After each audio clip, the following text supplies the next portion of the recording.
within the laning stage. So 3 for 1 for VP.Prodigy after these first few minutes of play. I don't think I've ever seen a player like, try to kill himself to a tower and it just like, no. Struggle to kill himself on mid. That is one of those situations where you get any sort of, 3K, 2K player, they'll be able to die to the tower, but Nisha, he struggles. That was really interesting to see. 4 minutes, we have a bottle finished up on Nisha. FN is going to pre-check that top rune to ensure that he doesn't give it up, but spawns bottom, unfortunate for him. Nisha will be very happy about that, as he should be able to pull pretty far ahead, well, not very far ahead in the lane, but ahead in the lane by a decent amount versus his Kanka now because of this. Step lively now. Matu is still farming just fine. I think pressuring CK. So this, Chaos Strike is just an insane mechanic that you can just, hit people and you heal so much off of it. So sure, Puppy gets negated a little bit, but Matu's still able to farm just fine up there. He doesn't go for Quelling Blade either.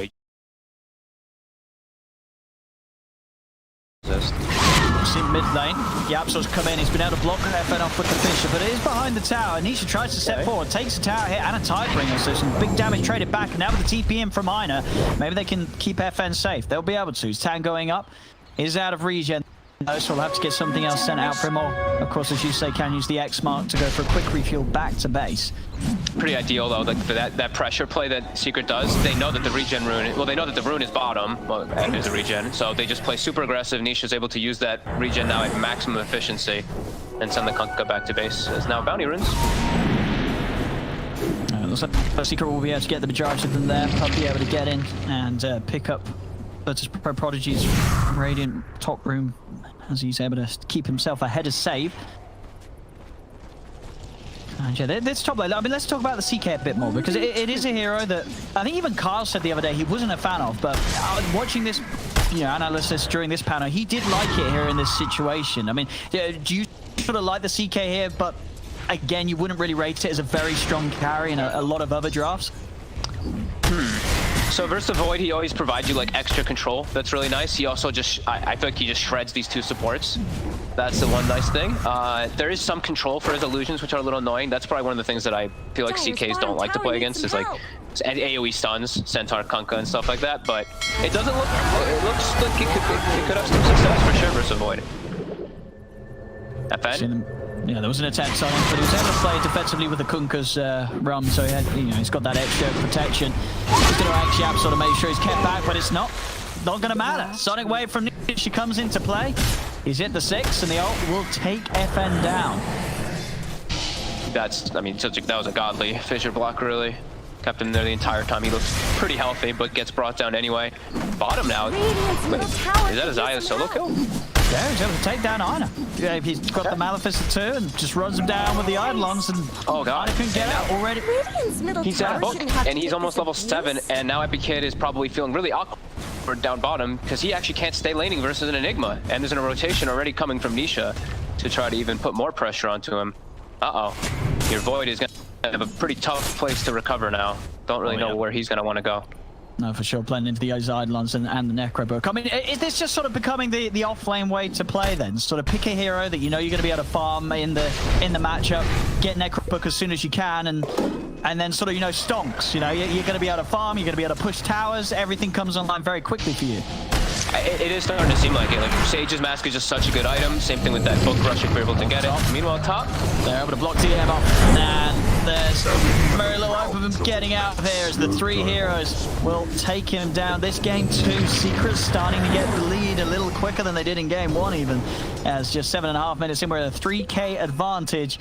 All of Secret's cores having some incredible free farm, and for as early as the game is at 7 minutes in, it's already a decent amount more than the cores of VP.Prodigy are having across the board here off the back of these lanes. So yeah, they've got to make something happen. I'm really concerned for Epi Kid. I don't know what he's going to do for the next few moments of the game. I feel like he doesn't have a home, because he doesn't have a lane he can go to. He kind of just has to try to find his level 6 somewhere, because bottom's going to get pressured super hard now by this Enigma and a rotation from Puppy, while Matu is now at Freedom. The top lane, I feel like, was the most successful one that VPP had set up, and he's free farmed through it entirely anyway.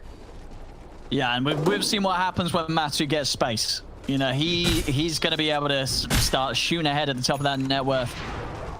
So Bottom. VP.Prodigy did really good at hands, but they've got to find somewhere to make something happen. Bottom lane, DM's going to get gone, and he pops the Stampede, but the control, it's there from Secret. With a Malefice, the Rift and Cold from Matu. There's no amount of running the DM can do to save himself over towards mid. Nisha drops the Sonic Wave onto Aina. It's starting to get a little bloody. And it was another regen rune. So Nisha's full mana again. He can continue looking around the map to pressure or look to steal some farm, whichever the choice is. Looks like, okay, they're going to send the Void up top. Probably the only place that he had left to actually go for. Still not the safest place, of course. And meanwhile, we see Secret, they're starting to collapse and take over the opposing jungle here. 4k gold advantage already. Zai, this Enigma with his Necro book, what do? You know, you've got to put a lot of attention onto him if you want to slow him down, and if you don't have anything being focused on Zai, he's just going to be farming as quick as both Nisha and Matuma Man. If anything, he's probably going to be farming faster with his Necro book. You know, this Enigma's going to get out of control. And he's going to do the same. I think Kyle was the one who mentioned he could just do the same exact build as he did in the last game. He could just go for this Greaves build. He could go for this tanky build, and they can just run up, look to team fight around him, rather than looking to rely off of a Black Hole, which can get countered for the majority of the early game. You can just play that tanky just walk up and act as that type of initiator, which gives Yapsor a bit more freedom to go for his Blink Dagger. Top there will manage to make sure they have one of the outposts coming into the 10th minute. Epikid, he's hit the 6, but definitely still that issue does lie, as you in the panel have mentioned upon. Sure, you've got the Chronosphere, but it's not like he could just go Chronos someone and the rest of his team can guarantee a kill. They don't have that insane instant burst follow-up. Epikid top. Matu is here. Almost gets the stun on him, actually, to jump away. He's actually got a Midas queued up. Oh, wow. That's an expensive item. Oh, I don't know about that, Fogged. I mean, you're the expert here. What do you reckon? I just don't see that item ever anymore. I'd rather see him buy a Necro book, dude. You know, if you want to go for farming and some extra... the Midas Void, I don't know. We'll see. We'll see what he does with it. But I'll be honest, I'm not a believer.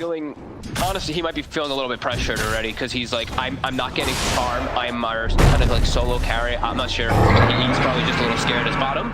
DM. We'll have to stampede away. Yeah, Zai even holding back there. Didn't want to pop the Black Hole. He doesn't care for DM's life. He's like, you can walk away. I'll just continue to farm, you know, on top of the Arcanes, Necro book, 800 gold. All the Secrets cores still staying ahead. And yeah, we'll see. I'm always excited when we do see Voids do these sort of builds, but definitely more often than not, they have ended in tears. Is that why you're excited to watch him end in tears? To watch him end in tears. No, I'm excited to see for the potential that it does work out. The potential that the Midas pays off. And I said nowadays, with how much a Midas costs and everything, the game's got to go pretty long for it to be a good investment. I mean, you can argue as much about, it gives you the attack speed, but yeah, sure, buddy. We'll see. We'll see. Radiant's middle tower. We'll see indeed. Fight. They've got FN kind of locked in a weird spot here. Isolated. Not gonna step forward.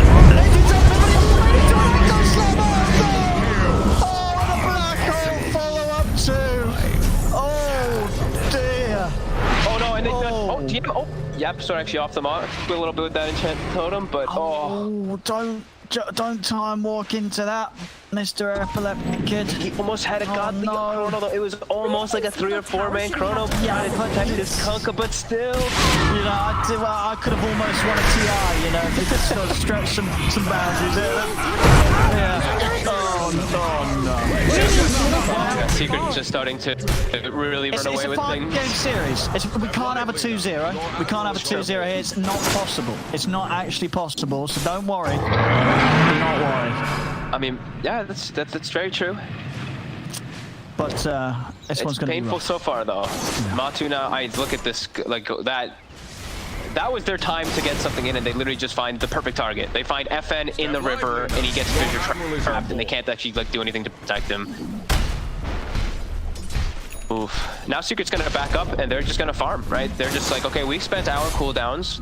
the onus is on VP.P to try to do something while these cooldowns are not at the ready, and I don't think VP.P can really force any type of issue here. They're just gonna Secret can just continue to force the bottom lane in and give so much information of that from Zai. I mean, we did see last game, VP.P, whilst being behind, they were good at that, right? They did identify these timings where they could actually find kills on Secret's heroes. But yeah, this game, it just feels a whole lot harder with the heroes that they're playing with. As Epic Kid, he's nearly got the Midas. So we're nearly seeing the Midas online. Oh. He's going to be able to step away. The Fisher does grab him. Probably going to be something that they can chase on for. They'll turn over towards Ziner in the mid lane. Did get the Inkswell stun off onto Matumba Man. FN looking for the tie, bring a hit back onto Nisha, but Nisha still got a lot of HP to play with. They'll go with the Demonic Purge onto Matumba Man, but there's very little ways that they can follow that up. Matu's going to be able to walk away. He does not care at all about being Demonic Purge. Epic Kid stepping in to the right. The stun. Oh no! Oh no! Oh, and he was so close to his Midas. He was so close. He's sitting on 16-6. He must have nearly had the goal for the recipe before that. Well, it's falling apart. I'll be honest. It was probably GG when he queued up the Midas on Void. I think that's become sort of a pseudo way to say this game's over. I don't think you queue that item up if you think you've got a chance. As this one's getting bloody. It's 14-3, 15 minutes in, 9k lead for Secret. Bottom tower's got problems. And they're tipping Zai, because Zai just, they're all killing people mid, and Zai's like, guys, I'm pushing bottom. Pushing some waves, getting my farm. Got my Blink Dagger at the ready. They're just, this is just them coasting now. They just snowballing out of control. VP.P, they don't know how to recover at all. Like I'm seeing them, like everyone's just trying to farm desperately. I saw like Grimstroke hitting mud golems and stuff for the last few moments. Oh, that's not. Yeah, they're feeling the pressure. No, that's not. I mean, well, things can happen. So if Epic Kid gets the Midas and they hold on for about another 60 minutes, we could. You never know. Late game faces forward. If you can get there. Chronosphere, where's the counter? As they talked about before, there is actually a counter. They do have Aghanims on the Weaver potentially down the line. So your Admiral is on board. And it's also a CK with they have some limited damage inside that Chronosphere. This is a 2,440 HP CK already at the moment. That's quite a tanky core at 20 minutes. Well, it's actually not even 20, 16 minutes. 16 minutes. But you know what? You never know. Last game, VP.Prodigy, they were 10k down. They got some good fights coming. They were able to push the game onto how long was game on? About 45 minutes. There we go. The Midas is done. He's got his Midas. He was able to use it without dying, so this is a good start. It's a good start already.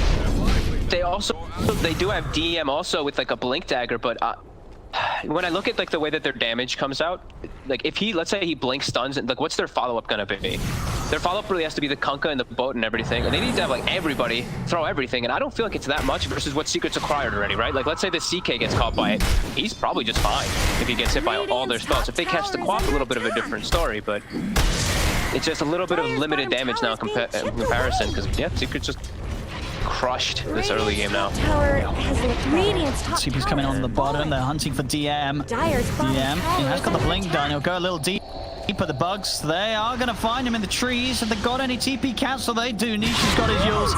DM, it's going to be out behind. He has got a Stampede if he wants to try and make a run for it, but he won't even attempt to do so. DM will fall. Back over towards the mid. Fight against FN, but FN has got the bow and turret. That'll put a stop to Matu's attempts, but no, well, maybe it won't. Matu tries to put him back in. Epic Kid, he comes in with the chrono though. Have he got the damage? It's getting Matu low, but there's the blow. He's in. He's got the three of them. The setup down for the Fisher. Matu with the armor's going to be able to keep himself alive. VP.Prodigy get team wiped.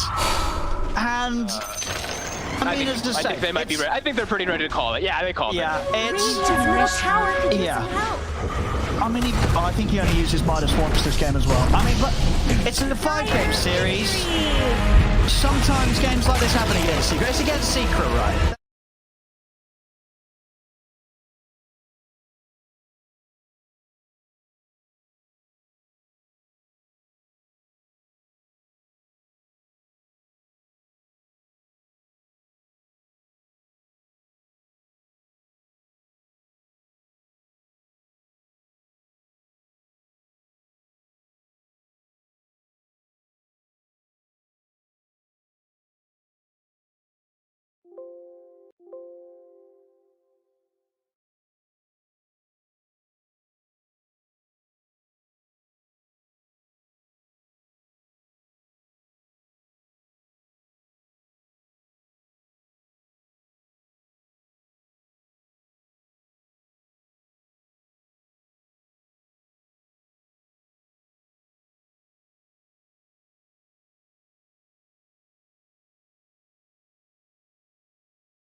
at least one more game from Epi on that Monkey King. It's just Secret. Allow him to have it now, right? You're so far ahead anyway. You might see it because it wasn't banned out. Shaker picked up instantly by Secret once again.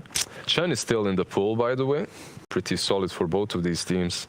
I love Secret Earthshaker. It's still a pretty broken hero. Three stuns. Not fair. No. If they don't pick it up themselves, I wouldn't be surprised to see a Shaker Chen coming from Puppy as well. 10 seconds remaining. But that's kind of... Don't you think he'll be a little more creative? He's like a chef with 2 Michelin stars. You want to earn your third, you got to get a little... You got to add some special flavor. All right. There we go.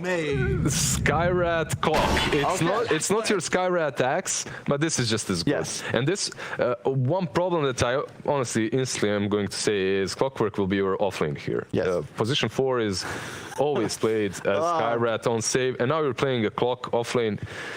The hero... It's good. It's definitely good versus Shaker. It used to be one of the main counters to him, but then I was gonna say just Chen because when you have Michelin stars, and all you do is and you're cooking and you're brewing things up. Yeah, you have. But for real, you have Skyrat. Maybe he's got a restaurant in Italy. Okay, it's about simple, fresh ingredients to make a delicious dish. And in this case, when you see Skyrath Clock, which I would have then said, yeah, of course they'll Chen, but Lizard kept talking, is they're going to show up in the offlane and spam. You're going to just spam bolts. Chen boosts regen. So you're just going to sustain through it and not care. When did and my then you talking... get a creep and they can't do what? You finally got into Carl's head, right? He's had to just fire back at you at this point.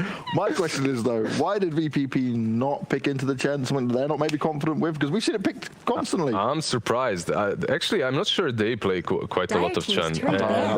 That might bit them. That's one thing, and the other thing is they're moving. You know what I mentioned earlier, that Skyrat Axe is what they're going to go for, something like that, something easy. They're 2 games down. They want ease of execution.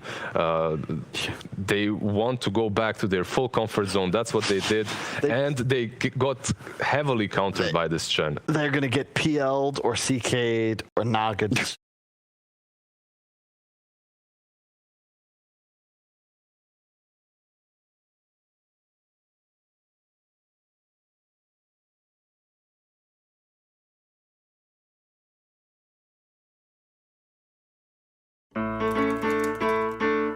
Let's read a book. Don't come behind the teacher.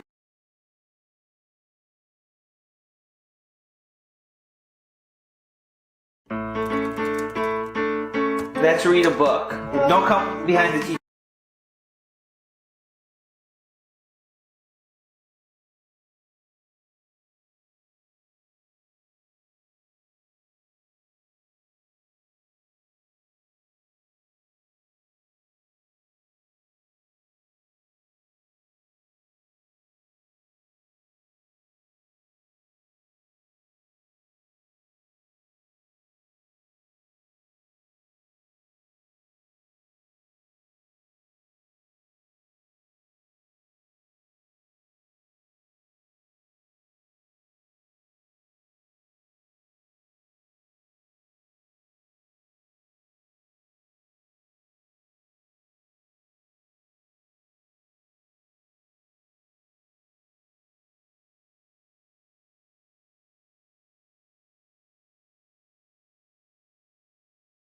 And then you can just screw off, gank mid, stack, maybe come back and gank. And there's an offlaner that's self-sufficient and can also help you out with those ganks. Even better. Yeah, Nature's Prophet is obviously globally present. They go with the troll instead, all right? Solid into Monkey, not a huge fan of it into Clock, but as you said, now it's the 5, and you can assume he's one of the few, like, harder carries that can lane very well against Axe because he can just stay in range. And even if the Axe is creep skipping, right, cutting the waves, he's completely fine when it comes to standing below the tower, last hitting on his own. So in that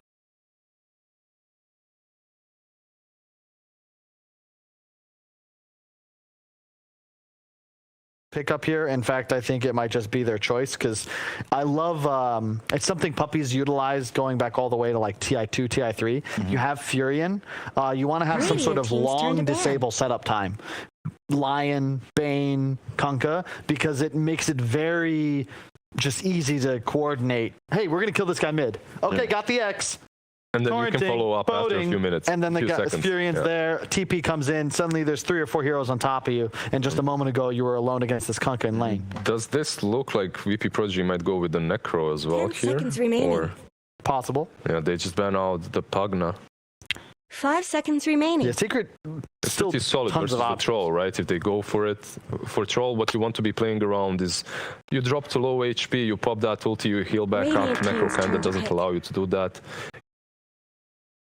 Lane, and then you'll set up the Furion and the Troll accordingly. Here's the thing, though. It's also a great laner against Axe, and now you need to address the trolls, the win seconds condition, remaining. but also you need to be careful about this Bat Rider. Yeah, and this is something cool. Secret 5 is sort of seconds exploiting that Prodigy always send FN mid.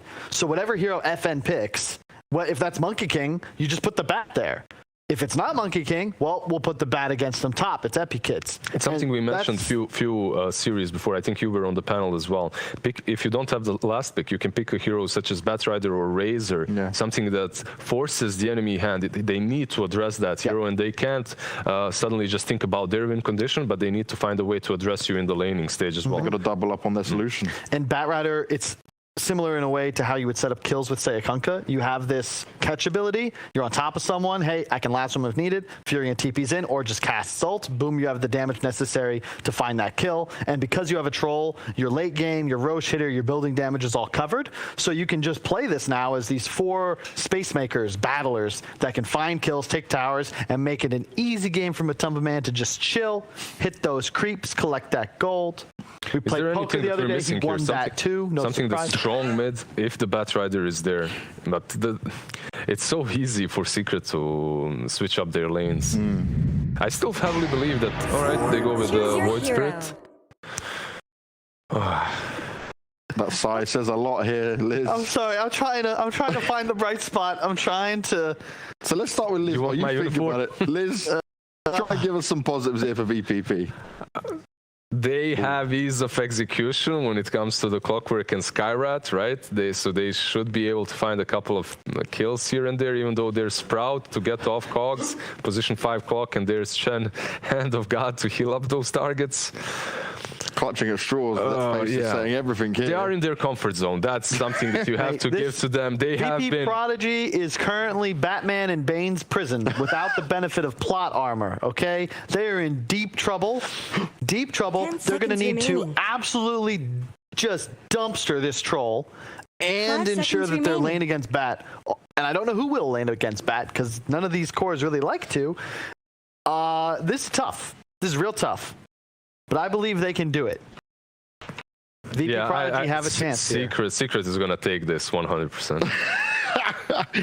I love where you two have I like gone he with jumps, this. he beats me because there's like this rule that we have to inverse each other. But There was honestly, never any rule on this. look, There's no rule, man. respect to VP.Prodigy for getting this far, playing an excellent couple of games. Exactly. This is their hardest game yet. If they can win it, they'll take the series. Wow. But Secret will probably win this game. You did it set up so nicely, then just the end bit, just the icing on the top, you know. My God. Well, let's get into this game, guys, because this could be the last game. Thank you very much for all of your thoughts on this. We're going back with OD, Pixel, and Fogged once again, and it's time to see how this madness is going to go with some more Dota action, as my panel are looking very confused. Why are you confused? You were just throwing like confusing faces at each other, like we missed something. They confuse us. Yeah, I don't know. We don't know what's going on. Oh, I just okay. want to hear Owen and Fogg talk about this one. So do I. That's what I was trying to go with here. Yeah, Then go you- with it. you just- I think production wanted us to kiss, but we're not going to do that. You got to pay extra for that. Kiss? Yeah, was that? Was that Keys doesn't make. Yeah. But Kiss does. Oh God! All right, let's definitely get into this game because I don't want to see these two kiss. Yeah. Rock. Now it makes sense. All right, are you gonna do it? Are we gonna get you to do it? No. They're talking about playing Rock Band after the game. All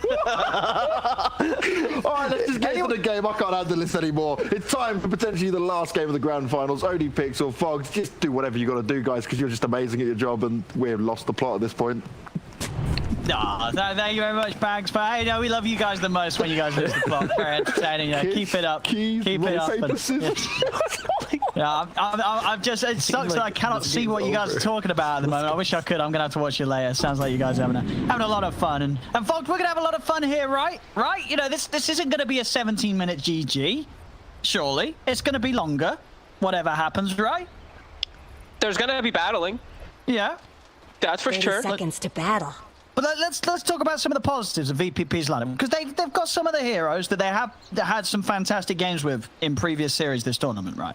Yes, that is very true, and they also do have some heroes that are good versus other ones in particular, right? Like the Clockwork, you know, if he can get on top of the support, sure, he can be okay, he can be pretty good in particular versus Shaker. But look at Clockwork, looking at a Chen and a Furion, a lot of little creeps gonna be running around to interfere with that battery assault early on in particular. Other small things, I guess, like, I mean, it's small gains that they can have, but they have, like, you know, they have Culling Blade versus the Troll later on if he does have Battle Trance in some situations. And they don't have to really rely on cooldowns at all, so they can actually match Secret's aggression. That's the one thing I'm looking at, is like, this is just going to be a straight battle nonstop because nobody's really playing on cooldowns. Oh, I see DM Nedge having a bit of a look at the courier, but Puppy's well away. He's not going to let that one go. And if anything, he's going to start poking around with DM. As DM was trying to get in position, start pulling some creep waves. So let's have a look at these lane setups then. We obviously got Nisha down on the safe lane as the Prophet. In terms of already some movements, TP up to the top lane will be there from Save, ready to back up Epileptic. But this Void Spirit here that we have really seen in pretty much all positions is going to be this safe lane Void Spirit this game. So very intrigued to see what Epikid's going to be able to do on the hero in this position. As I feel like this is probably one of the positions that I think has the biggest question marks. I guess in theory it can work if you play it the same way as you play like a safe lane Ember, as this really sort of high mobility playmaking core. I feel like they just had nobody else who could actually play in the lane versus a Bat Rider, but I don't think Void Spirit can either. Can he? Yeah. I think that's what I'm saying. Like, yeah, they would their best option, I guess, that they could do for himself. But I don't feel like, I feel like he's just gonna get completely bullied. I think all their heroes just get completely bullied by Bat Rider, to be fair. He's gonna get gone on immediately. He has the skill point saved. Yeah, but level 1 to simulate that, it doesn't feel... I mean, again, it feels good in the fact that you didn't die, but it doesn't feel great in the fact that it's not going to help you, like, secure the range creeps and stuff, you know, Zai's... You know, you no longer have that resonant pulse nuke to guarantee you that CS from afar. And I believe that, was that the stick? I think Yapster just killed the courier coming out to Epikid, which had his magic wand / stick on it to get those, you know, charges from the sticky napalm that will be negated immediately. He knew it was coming. That's a heads up play. I think if you're playing, if you have a Bat Rider in your early lane and you see these, you know, these laners start without a magic stick, just go camp the courier. You know the courier is going to come bring it out ASAP. I think that's a super heads up play by him. What about some of these other lanes? Mid lane matchup, yeah, Matu against the Monkey King. Is what are we going to see here? Good for Troll. That Monkey King has too hard of a time ever building up stacks, so Troll should be able to win that one pretty well. DM is going to get experience nicely down bottom just from creep